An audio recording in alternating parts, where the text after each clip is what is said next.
In the deserts of the Arabian Peninsula, under skies that have seen empires rise and fall, a single bird can be worth more than a mansion in London. Picture this: a Gulf crown prince, stepping out of his golden convoy into the cool desert night, hooded falcons resting on jeweled perches beside him, each bird tagged with microchips, DNA tested, trained by masters flown in from Mongolia and auctioned for millions. But falcons are just the beginning.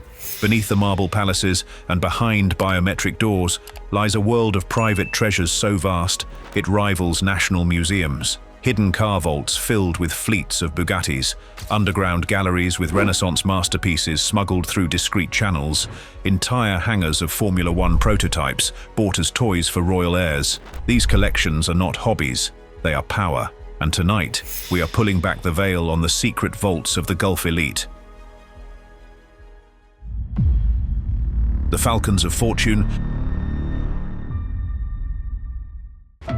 For centuries, falcons have been the crown jewel of Arabian culture, symbols of status, courage, and divine favor. But in the hands of Gulf royals, falcons have become far more than mere birds of prey. They are investments, passports, and in some cases, covert diplomatic offerings. In Abu Dhabi alone, the Falcon Hospital, the largest of its kind in the world, treats over 11,000 birds each year. Some belong to wealthy merchants. Many, however, wear gold-plated trackers that trace directly back to the palaces of crown princes. A single rare gear falcon can fetch over $1 million at private auctions in Qatar or Saudi Arabia. Royals do not just buy them, they charter private jets for them. Etihad Airways famously issues first-class tickets for falcons, complete with custom leather perches and in-flight vets.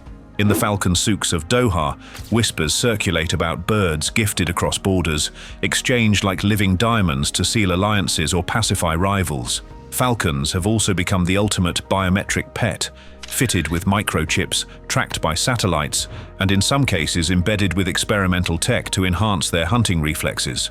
The falcon is no longer simply a hunter. It is a statement of dominance in a region where prestige itself is weaponized. But prestige is only part of the story. Falcons connect modern royals to their ancestors, Bedouin tribesmen who once relied on the birds for survival in harsh deserts. Today's royals may wear designer watches and command billion-dollar economies, but when they step into the sand with a falcon on their arm, they embody a continuity of tradition. Entire festivals in Saudi Arabia and the United Arab Emirates celebrate falconry, with competitions that draw international attention. The prizes? Multi-million-dollar payouts and priceless political capital. Even falcon passports exist, allowing these birds to cross borders legally with greater ease than many humans. In a paradox unique to the Gulf, the falcon becomes both a relic of the past and a tool of futuristic prestige, a bridge between the survival instincts of the desert and the glittering supremacy of the modern royal court. The Golden Car Vault. Step beneath the desert sands and you will find vaults of steel and glass. Private car museums so secret, only a handful of insiders have ever walked their aisles. Take Sheikh Hamdan of Dubai, whose golden car collection is legendary. His garages contain fleets of Lamborghinis wrapped in pure gold foil, a Bugatti Veyron tuned with emerald-studded interiors, and an off-road Mercedes monster truck built as if it had rolled straight out of a dystopian film. But it is not only Hamdan.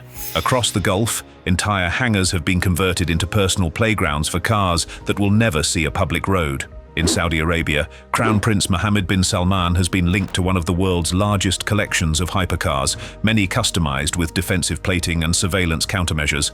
These are not cars for pleasure, they are cars for power signaling.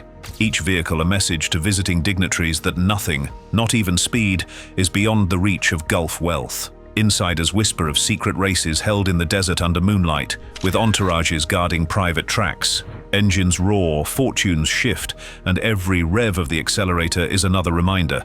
Gulf royals live in a different orbit altogether, but the obsession runs deeper than speed. Some royals treat their car vaults like chessboards, where every acquisition is a calculated move. One will commission a Rolls-Royce with interiors stitched in silk from Lion to impress a visiting European Prime Minister. Another will display a custom Aston Martin coated with diamond dust paint as a veiled message to British negotiators.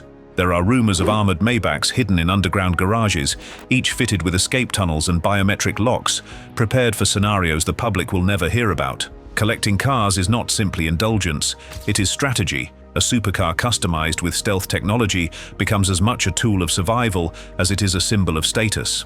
In this subterranean world of gold-plated engines and armored chassis, every car tells a story of wealth, of fear, and of the unending race to remain untouchable. Art in the shadows.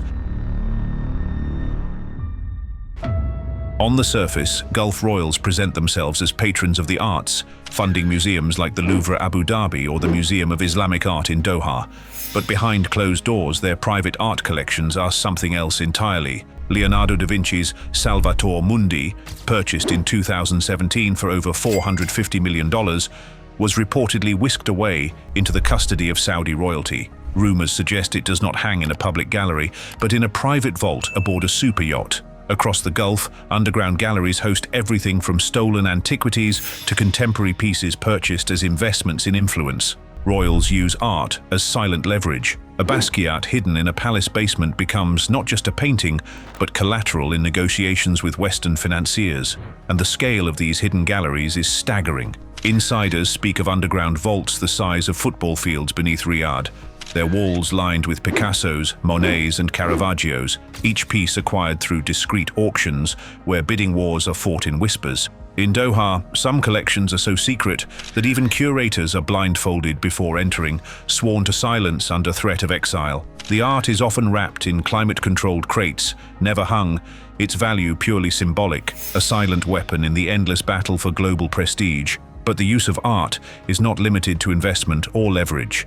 Sometimes it is concealment. Masterpieces disappear from global registries, only to reappear in the shadowy corners of Gulf vaults.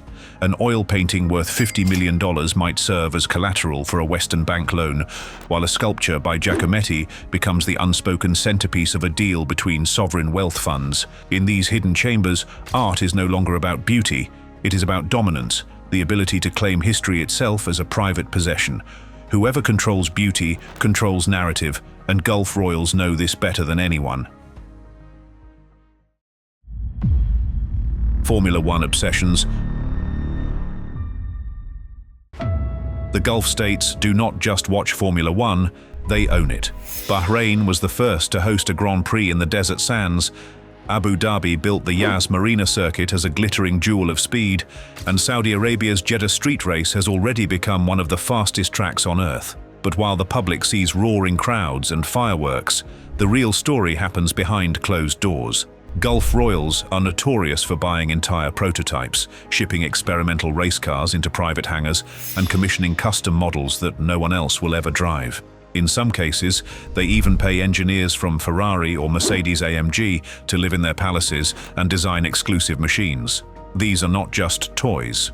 Formula One cars double as prestige weapons, each acquisition reinforcing Gulf dominance in both sport and soft power. But the obsession runs even deeper. In the deserts outside Riyadh and Abu Dhabi, there are whispered tales of private tracks built on untouched sands, where Formula One prototypes race under the cover of darkness. Engines scream at over 200 miles per hour, headlights cutting across dunes as entourages stand guard with night vision scopes. These races are not for trophies. They are for pride, for rivalry, for the unspoken war of heirs competing to prove their supremacy. In some cases, retired Formula One champions are rumored to have been flown in, paid millions to race in secret, their contracts buried under layers of non-disclosure agreements.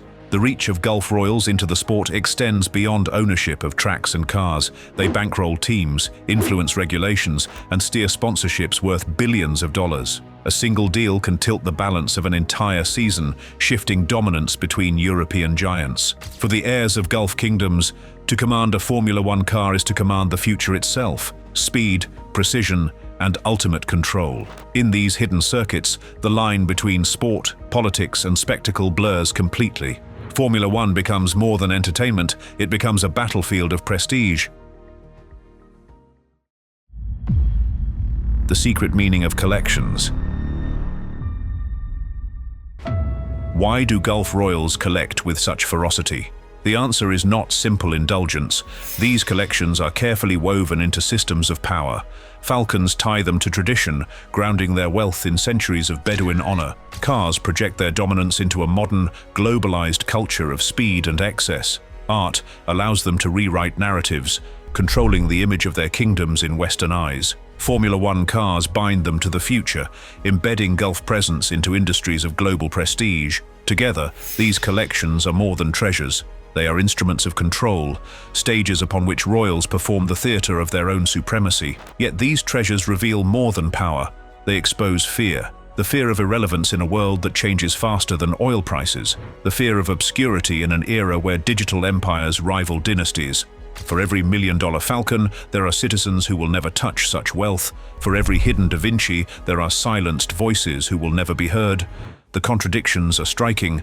Royals claim to honor tradition, yet their collections are often locked away, hidden from the very people whose culture they represent. They proclaim progress, yet funnel billions into symbols of indulgence that exist only to shield them from vulnerability. Insiders suggest that some of these collections function as vaults of exile, treasures meant to be liquidated in the event of political upheaval. A Monet can be smuggled out of a palace faster than an army can mobilize. A fleet of hypercars can vanish into European ports overnight. Collections then are not just about prestige. They are insurance policies, lifeboats gilded in gold and art. The stagecraft of supremacy masks the underlying anxiety that without their collections, without the theater of wealth, even kings may be forgotten. Behind the velvet curtains of palaces, beneath vaults sealed with biometric scans, the collections of Gulf royals lie in silence. Falcons perched like winged jewels, cars gleaming in golden vaults, paintings that could change nations hidden from sight.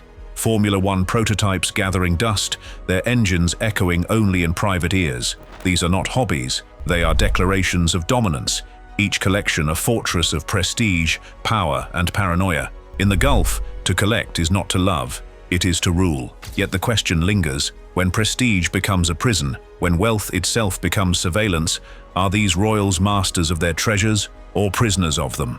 Would you choose this kind of power if it meant living behind walls of gold and silence? Drop your thoughts in the comments. One reply will win a mystery luxury gift.